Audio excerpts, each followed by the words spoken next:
Love is Here to Stay was first performed by Kenny Baker in the Goldwood Follies, 1938. The song became popular when it was sung by Gene Kelly in An American in Paris. American in Paris. For 81 years, it has been crooned by every singer who wanted to have her or his way with a ballad. For the great Tony Bennett, it remains a staple. For the great Ella Fitzgerald, it literally revived her career. One could argue that this song has sustained and started a lot of careers, but actually the song was composed at the end of a career. Love is Here to Stay was the last melody that George Gershwin composed. George's older brother Ira, with whom he wrote so many successful compositions, found the melody that his younger brother had passed on and left behind, and Ira then wrote these words. It's very clear. Our love is here to stay, not for a year, but ever and a day. The lyrics go on to say, in time the Rockies may crumble, Gibraltar may tumble, they're only made of clay. But our love is here to stay. George and Ira were siblings who, when they each got married, they bought houses across the street from each other so that they could continue to work closely. They could continue to stay close.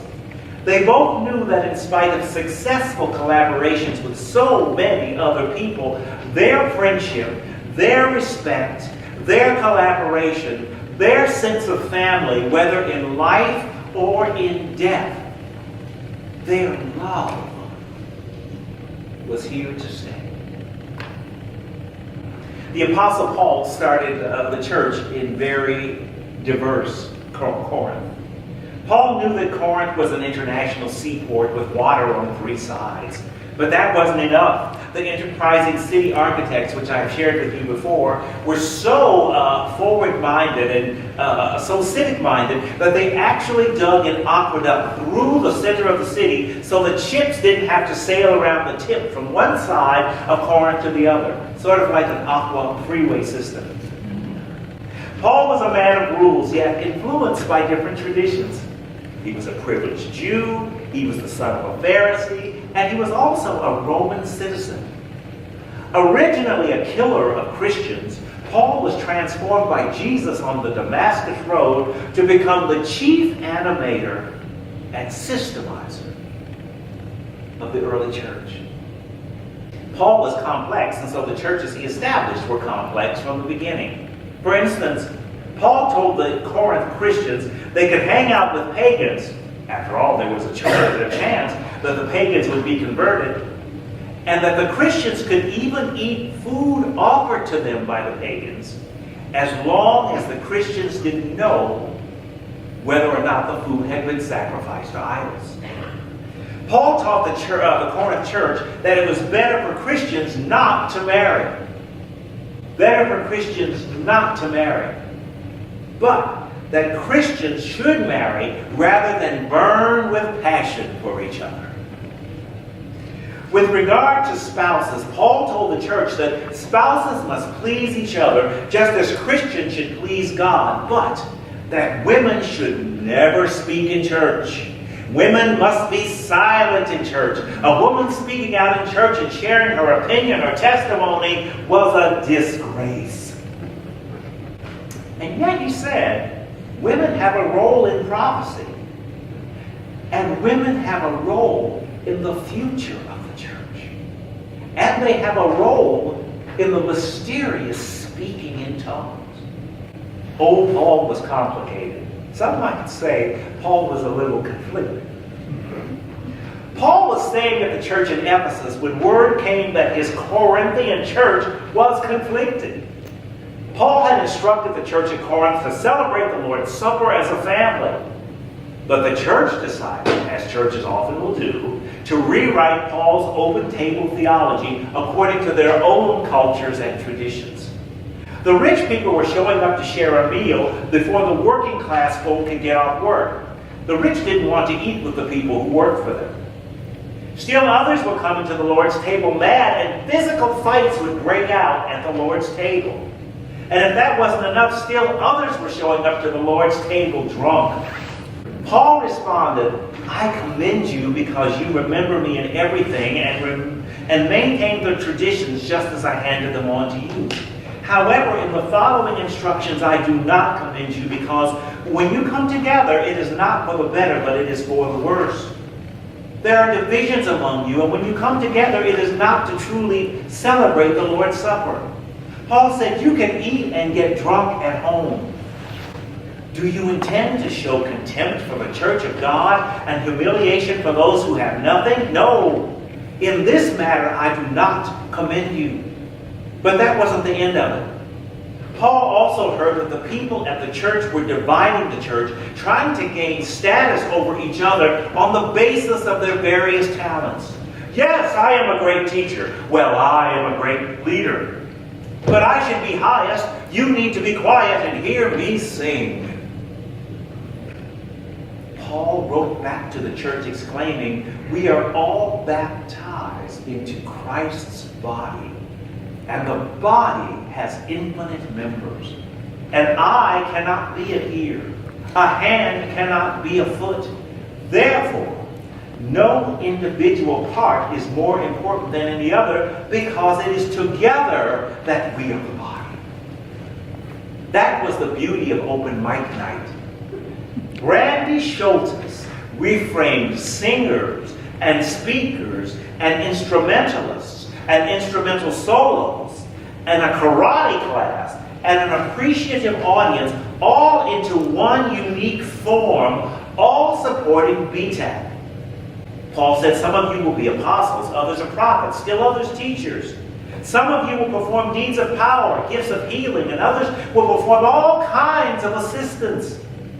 You will find that you will show many different forms of leadership. You will bring the world beauty with your wonderful artistry of all sorts. But Paul went on to say, but there are greater gifts. And then Paul breaks forth into the soliloquy of incomparable beauty, detailing what love is. Love is long-suffering, patient, and kind. Love is not boastful. Love does not insist on its own way. Love rejoices in the truth. Love bears all things. Love believes all things. Love hopes all things. Love endures all things. At first hearing, these wonderful words seem like a listing of virtues where love assumes the foremost position. And the greatest of these is love. And oh, how many times have we heard these wonderful words read at a wedding.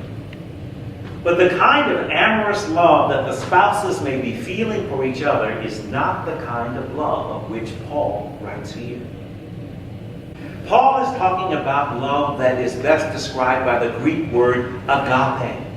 The love of God given by grace to the community of believers as more than a personal discipline, like not eating fatty foods or doing more exercising. Paul is speaking of love as our communal ground of being, our base.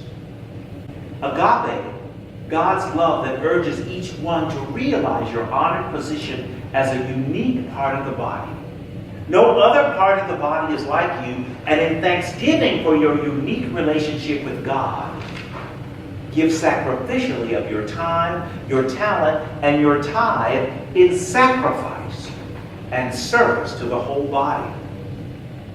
By using body imagery, Paul is pointing out that this selfless love cannot exist in individuals. You and I, in and of ourselves, cannot manufacture God's agape love. The nature of agape is doing for each other. And in the doing for each other, God's presence is found.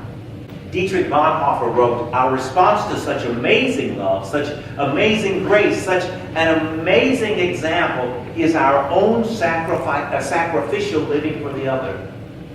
What can we do in ways big and small to feel each other's pain, stand with each other, move ourselves out of our comfort zone, sometimes a little every day, sometimes some every day, sometimes a lot every day, to love and nourish and nurture the whole body. This is Pastor Millie Cortez.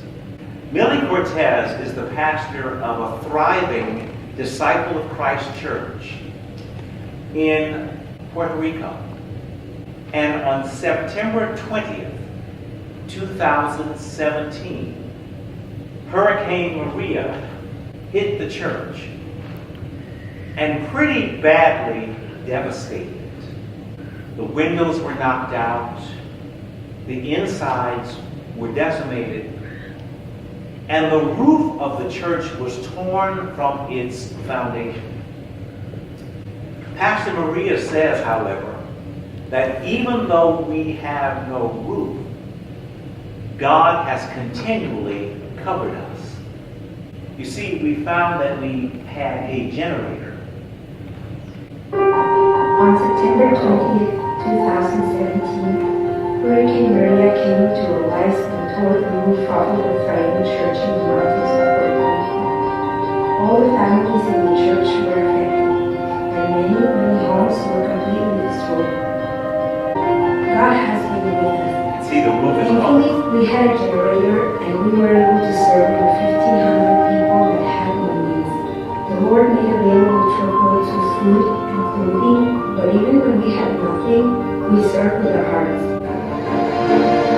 We have focused our efforts on rebuilding the community, and now the time has come to also repair and rebuild the church, so that we can not only once again be a place for worship, but we can be a place for shelter, a place for hugs, a place for our community to gather and have their needs fulfilled, a place to weather the storms of life. We are earnestly praying for the funds to accomplish this. I'm Pastor Millie Cortez, and the restoration of our church is almost more than I can ask or imagine.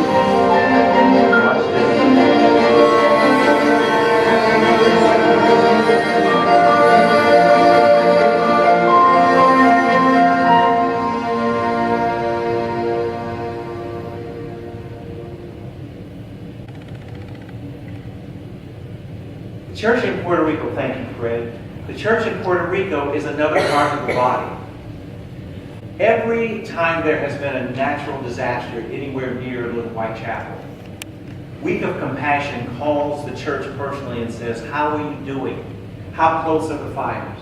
How close are the floods? What can we as Week of Compassion do for your church? Is there any money that you need? Is there any rebuilding that you need? Is it prayer that you need? When we look at that church, if there were a fire or an earthquake anywhere near Little Whitechapel, that could be Little Whitechapel, couldn't it? Easily. Love endures all things. The love of which the Apostle Paul speaks is not only a love for the living of our days, but also a love that is waiting for us at the end of our days. The love between the Creator and us. The communal love that endures throughout time and past the end of time. Like Ira Gershwin wrote at the end of his earthly relationship with his brother. That kind of love, our love, is here to stay.